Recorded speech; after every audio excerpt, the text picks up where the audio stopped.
婚姻大事都不到我们做主的了，随他们吧，我也还没有老到干不动的地步，再干几年就退休了。然后咱们几个老人家，趁着腿脚还利索，到处走一走。年轻时为了工作，没有时间到处玩，退休了，不用管孩子们，就可以去他们想去的地方，像他亲生父母一样，将兰家全都扔给他哥管，父母就环游世界去，一年回来过1-2次，玩的那叫一个开心呀。那就这样说好了，你回娘家的时候跟我说一声，我跟着去。好，我先和三婶说一声，让她在家里等着我们，免得我们去了，她去了我堂妹家里。慕情的三婶是经常去女儿家的，慕情回娘家时，很多时候都见不到她三婶。晴晴，麻烦你了。慕情笑道，麻烦什么呀？不过举手之劳，况且这是我准女婿为了我女儿，我很乐意帮这个忙。他俩什么关系啊？林夕还跟他那么客气，2个几10年交情的好友，煲了很长时间的电话粥，直到手机都发烫了，林夕才主动挂电话，然后发了个信息给儿子，告诉儿子给他找到了织毛衣的师傅了，就是他情姨的娘家三婶。欧阳浩有长辈帮忙，龙婷就不知道找主信教他织毛衣了，他又不想让初九知道他有这个计划，要避开初九才能找人问一问，谁会织毛衣的，他想学。龙婷总想摆脱初九，找机会给自己找个毛衣师傅。初九那么聪明，又贴身跟随他，他的反常初九看在眼里。在龙婷又一次想甩开初九时，初九严肃地问，少爷，我做错什么了吗？没有呀。初九直勾勾地看着他，既然我没有做错什么，少爷老想甩开我，想去做什么？没做什么。少爷是嫌我跟你跟得太紧。龙婷连忙否认。初九，你别胡思乱想，我是想问，一下公司的女职员，谁会织毛衣的？我想学。初九黑眸急剧闪烁，严重怀疑自己听错了。他没听错，肯定没听错，他听力很好的。初九在心里告诉自己，他不可能听错。可是少爷说他想学织毛衣呀，这活儿他都干不来，少爷粗手笨脚的，他能行吗？初九学东西很快，唯独学不来针线活，他连补衣服都补不好。当然了，他衣服要是烂了，也不需要补，直接换新的。少爷，你还好吧？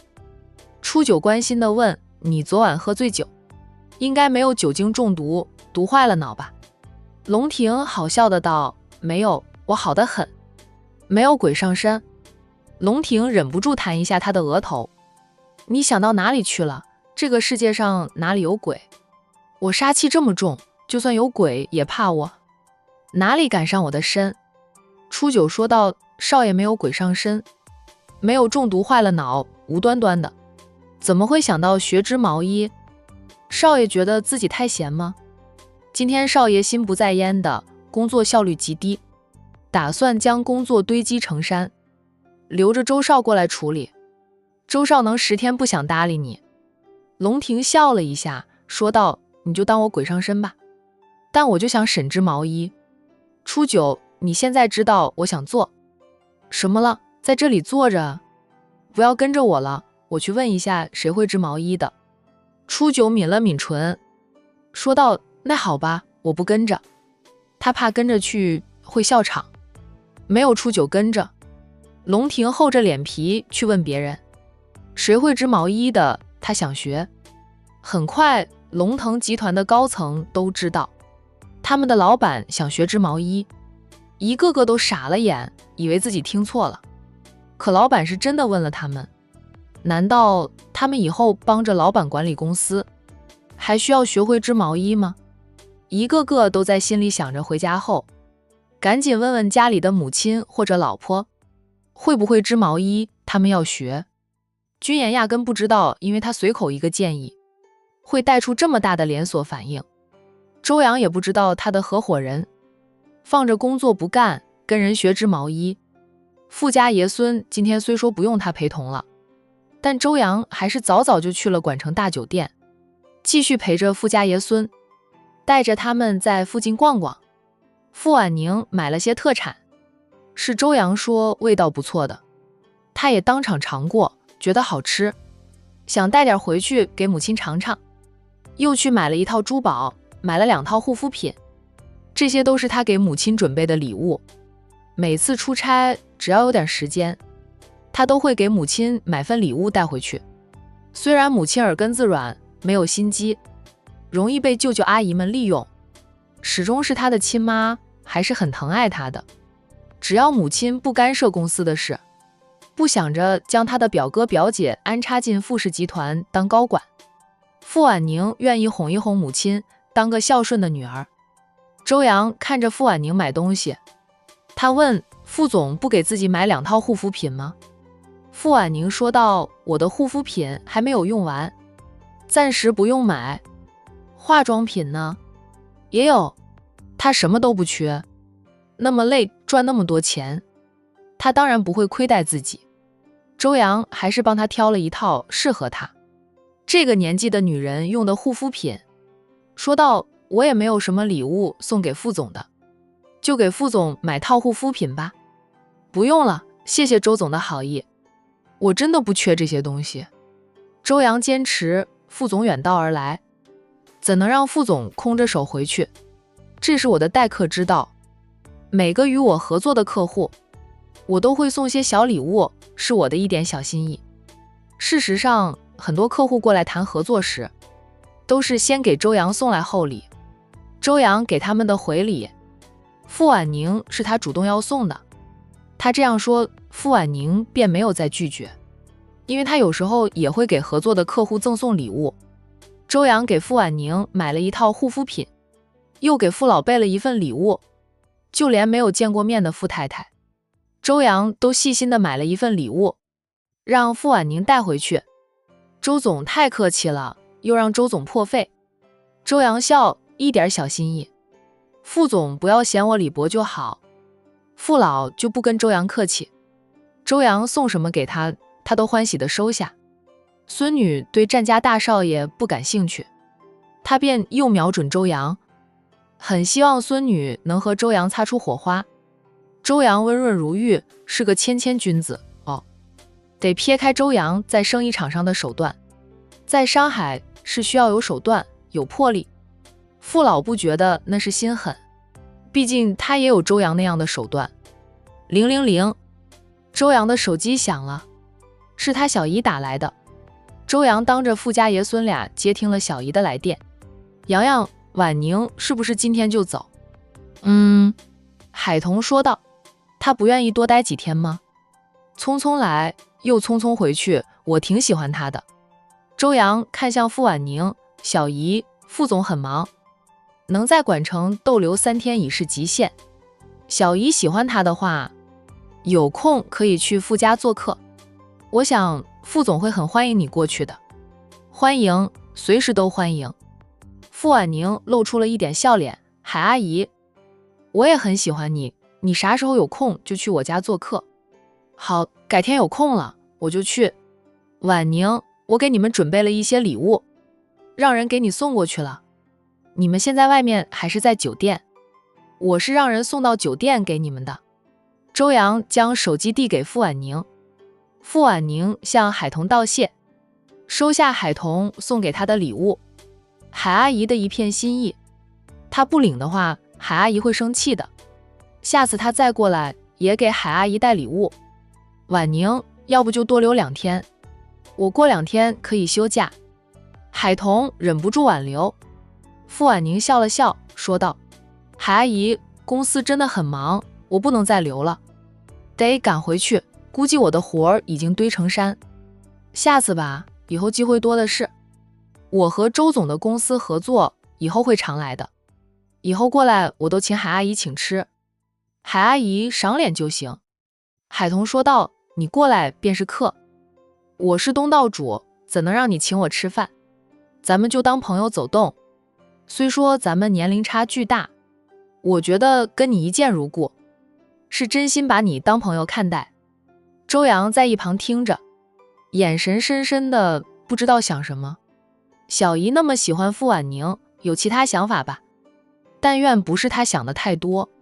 小姨一向待人热情，应该是她想多了。两个人聊了好一会儿才结束通话。傅婉宁将手机还给周扬后，说道：周总，我们不逛了，先回去吧，海阿姨让人给我送东西过来了，我和爷爷也要收拾一下，准备去机场。好，等会儿我送你们去机场。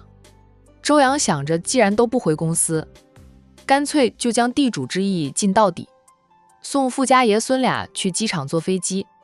傅婉宁没有拒绝，一行三人回到酒店。海童差人送来的礼品已经送到了傅婉宁的房间门口，几名酒店的工作人员在等着。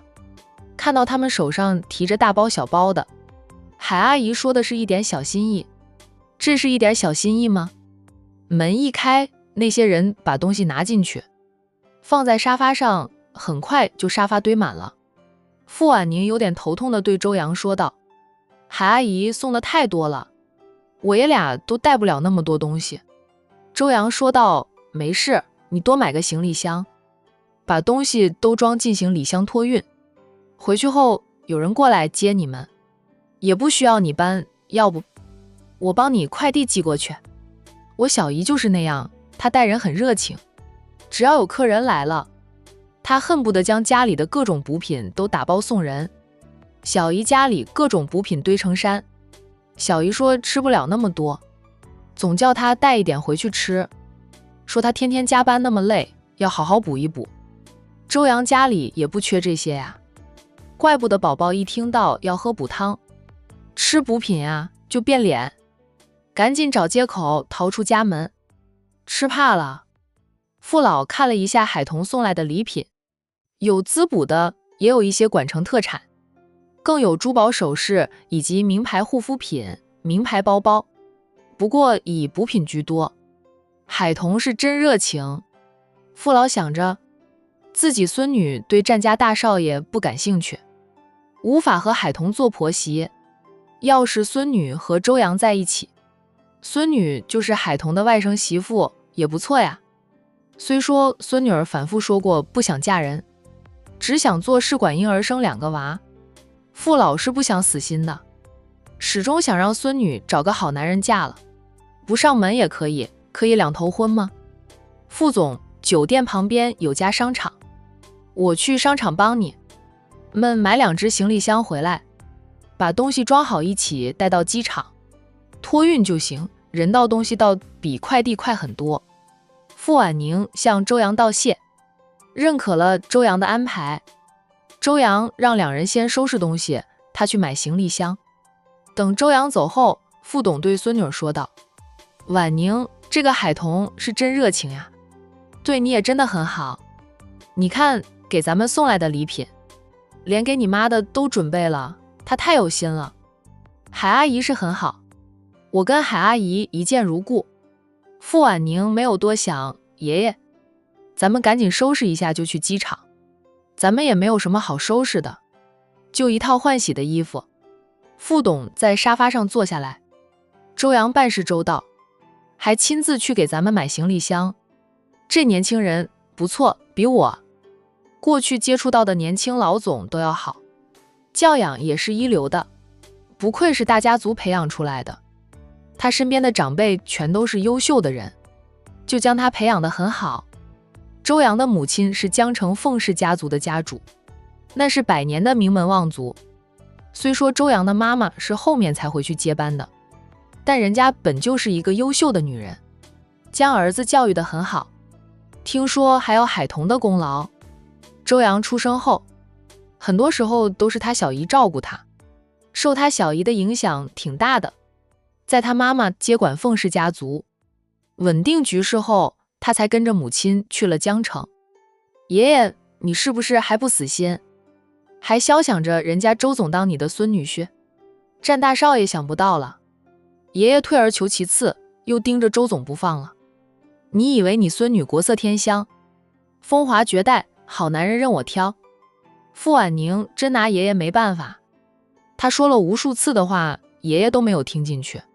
嘴上说不管他的感情生活了，只要他肯给傅家留个后就行。事实上还老想着将她嫁出去，或者让她两头婚、招婿上门等等。这老一辈的思想啊，根深蒂固，还真不是轻易能改变的。周总跟战大少爷一样优秀，你不喜欢姐弟恋吗？那就周洋好了，周洋比你还大一点，最适合了。咱们不嫌他爸有出轨的基因，他也别嫌你爸早死。